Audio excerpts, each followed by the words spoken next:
Welcome back, sports fans. In this segment, I will go over the offensive free agents for the Lions. In the next segment, I will cover the defensive free agents. As of right now, and this may not be the complete list, but this is who I have so far. Marvin Jones Jr., Mohamed Sanu, Kenny Golladay, and Danny Amendola, and I'll stop there because they're the four wide receivers. All four of them are unrestricted free agents. I believe that Kenny Golladay is going to leave hands down. There's no way the Lions can afford him. He's too injury prone. It doesn't make a lot of sense for the Lions to put too much effort into trying to get him unless they can get him for, I would say, around $18 million. At that price, I definitely bring him back for next season or next couple of seasons. Danny Amendola is 36, and I think after Matt Patricia got fired, I see all the Patriot players that have joined the Lions who can leaving, and Danny Amendola is the first one on the list that fits that mold.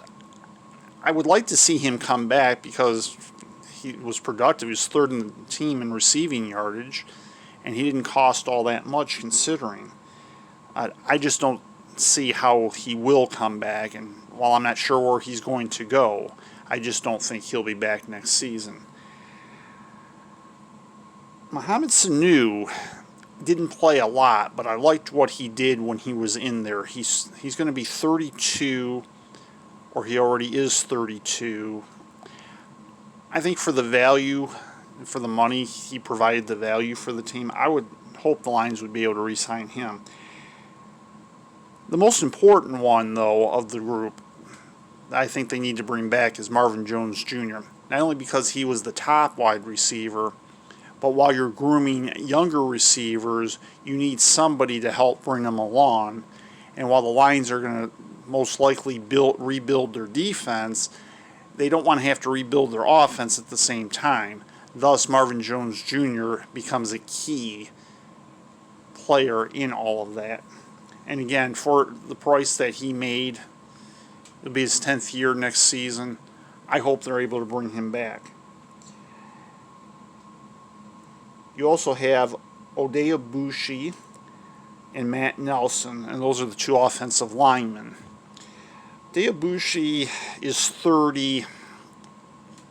I believe he was serviceable, however, for the price. And the reason I'm mentioning this, since I didn't mention it before, the Lions are about $3.5 million currently under the salary cap. The salary cap is expected to go down next year because of the pandemic. By how much, I'm not certain. But the Lions are not going to have as much money to spend. And if they keep Matt Stafford, his price tag will go up next year.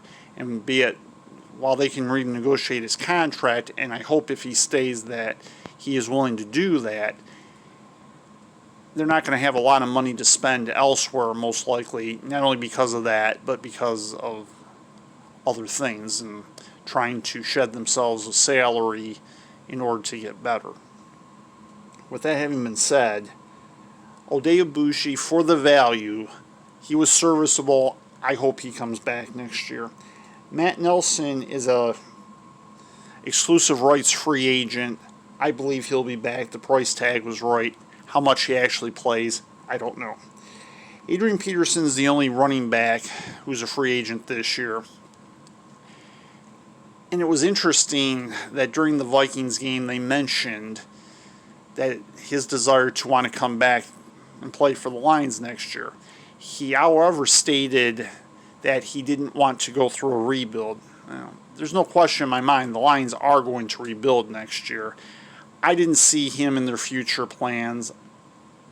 It doesn't seem like to me he's going to stay. I don't know where he's going to go. I'm sure he'll continue his playing career.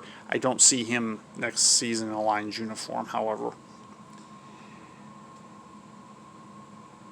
In the next segment, I will cover the defensive free agents. Stay tuned to the Detroit Lions Tomorrow season finale on Ed's Sports Channel.